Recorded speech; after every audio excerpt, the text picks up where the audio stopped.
Hi friends, welcome to my YouTube channel பென்சி Srini life style.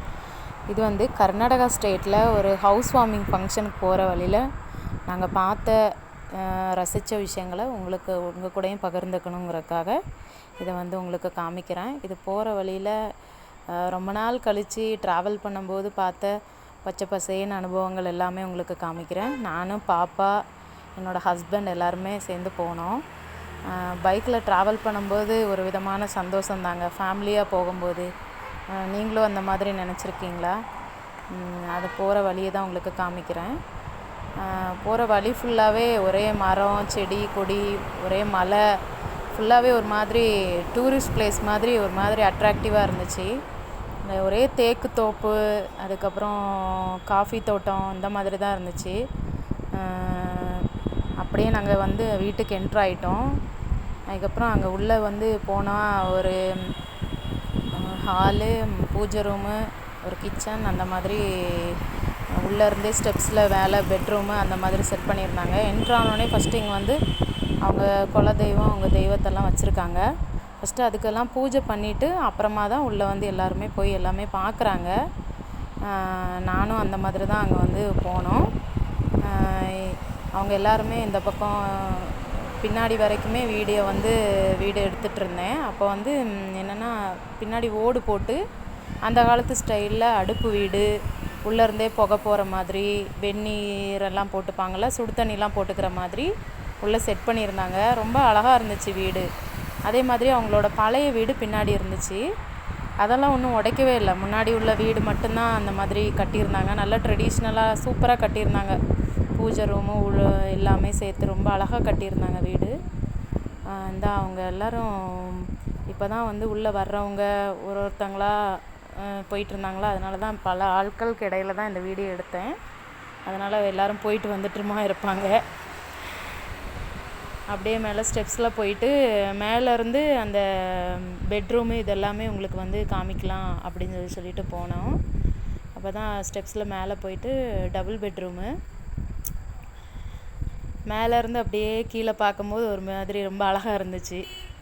கீழே வந்து தெய்வத்தை வச்சுருக்கிற இடம் இதெல்லாமே ரொம்ப அழகாக இருந்துச்சு. அப்படியே அங்கே வாஷ் பேஷன் இதெல்லாம் கொஞ்சம் பார்க்க நல்லா இருந்துச்சு. எனக்கும் புதுவிதமான அனுபவம். இந்த ஊரில் எந்த மாதிரி பண்ணுவாங்க அப்படிங்கிறது எனக்கு தெரியாது. இதுதான் ஃபஸ்ட் டைம் வந்து நான் வந்து பார்க்குறேன். நம்ம ஊரில் வித்தியாசமாக இருக்கும். இந்த ஓமெல்லாம் வளர்த்ததெல்லாம் நம்ம ஊரில் பண்ணுவாங்க, அது நார்மலாக. ஆனால் இந்த இதெல்லாம் நான் வந்து ஃபஸ்ட் டைம் அங்கே வந்து பார்க்குறேன். அதுக்கப்புறம் வந்து உள்ளே வந்து அங்கே அந்த பக்கம் இது வந்து அவங்க அந்த வீட்டில் உள்ள குழந்தைங்க எல்லாருமே பாப்பாவை தூக்கி வச்சு விளையாண்டுட்டு இருந்தாங்க.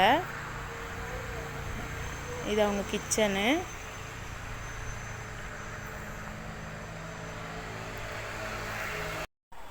கிச்சனில் எல்லாருமே நின்றுட்டுருக்கிறது.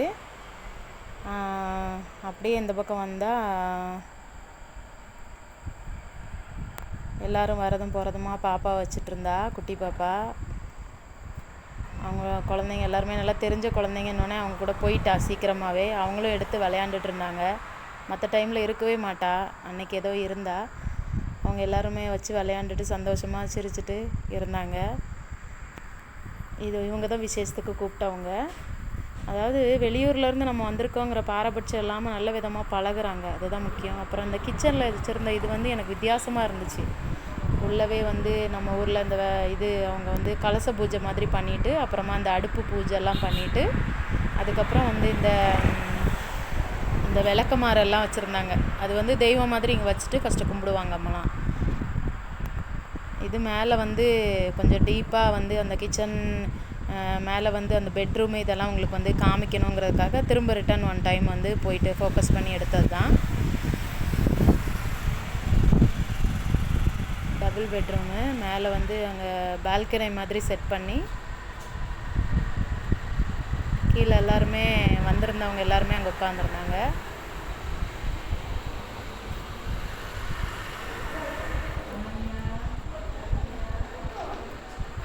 பாருங்கள், இன்னும் நல்லா டீப்பாக அவங்க சாமி வச்சுருக்கிறத வந்து நல்லா காமிக்கிறேன். இந்த ஃபஸ்ட் பூஜை பண்ணுறாங்க பாருங்கள். நல்லா பத்தி கொளுத்தி பூஜை பண்ணிவிட்டு அப்புறமா தான் எல்லாருமே உள்ளே போகிறாங்க.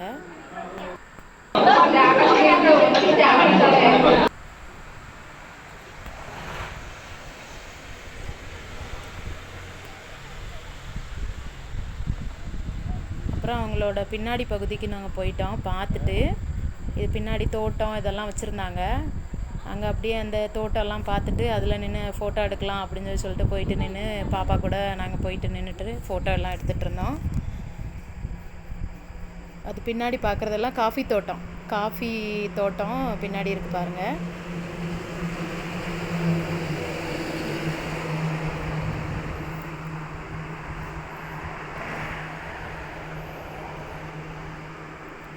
இது அவங்களோட பழைய வீடு, ஓட்டு வீடு. அதை உடைக்கவே இல்லை, அவ்வளோ அழகாக வச்சுருக்காங்க அந்த பழைய வீடு. இந்த பக்கம் மாடெல்லாம் கட்டிப்பாங்களாம்.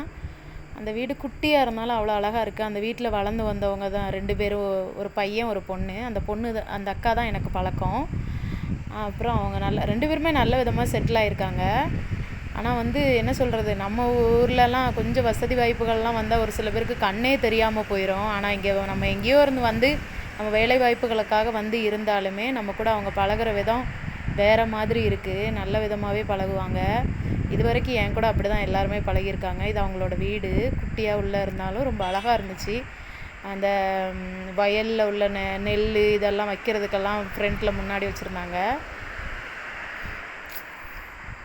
அப்புறமா நாங்கள் வந்து இதெல்லாம் முடிச்சுட்டு அப்புறமா சாப்பிட்றதுக்கு போயிருந்தோம். ஃபஸ்ட்டு வந்து நான் இங்கே பாயசம் தான் ஃபஸ்ட்டு வைப்பாங்க. பாயசம், அதுக்கப்புறம் வந்து ஒப்பட்டுன்னு சொல்லிட்டு ஒன்று வைப்பாங்க. போலின்னு கேள்விப்பட்டிருக்கீங்களான்னு தெரியல. இந்த ட்ரெயின்லலாம் போகும்போது நான் வந்து போலின்னு விற்றுட்டு வர்றதை பார்த்துருக்கேன். அது வச்சுட்டு பாயசம் கொடுத்துட்டு அதில் நெய் போட்டு சாப்பிட்றதுக்கு ஃபஸ்ட்டு கொடுப்பாங்க. வெஜிடேரியன் சாப்பாடு தான் அன்னைக்கு.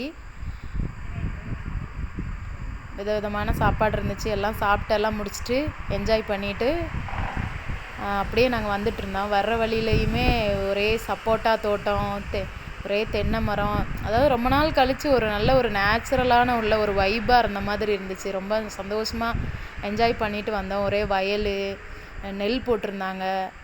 அப்புறம் வந்து ராகி இந்த மாதிரி எல்லாமே இருந்துச்சு, சோளம் இந்த மாதிரி எல்லாமே பார்த்துட்டு அப்படியே ஜாலியாக வந்துட்டு இருந்தோம். அதுக்கப்புறம் பாப்பாவை வச்சுட்டு அப்படியே பாப்பா தூங்கிட்டா. அப்படியே எல்லாம் பார்த்துட்டு வந்துட்டு இருந்தேன். அதாவது நான் என்ன சொல்ல வரேன்னா, நம்ம சொந்தக்காரங்க நம்மளை பழகுனவங்க கூட வசதி வாய்ப்புகள் வரும்போது நம்மளை மதிக்க மாட்டேன்றாங்க.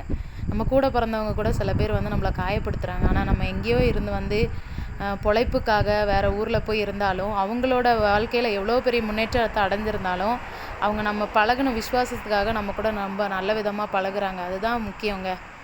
வாழ்க்கையில் என்னத்தை பெருசாக கொண்டு போக போகிறோம். நம்ம ஊரில் இந்த மாதிரி யாரும் பழகுற மாதிரி தெரியல. இருந்தாலும் நம்ம ஊர் தான். இது ஃபுல்லாகவே காஃபி தோட்டம். Thank you friends. இந்த வீடியோ பிடிச்சிருந்தா சப்ஸ்கிரைப் பண்ணுங்கள், லைக் பண்ணுங்கள்.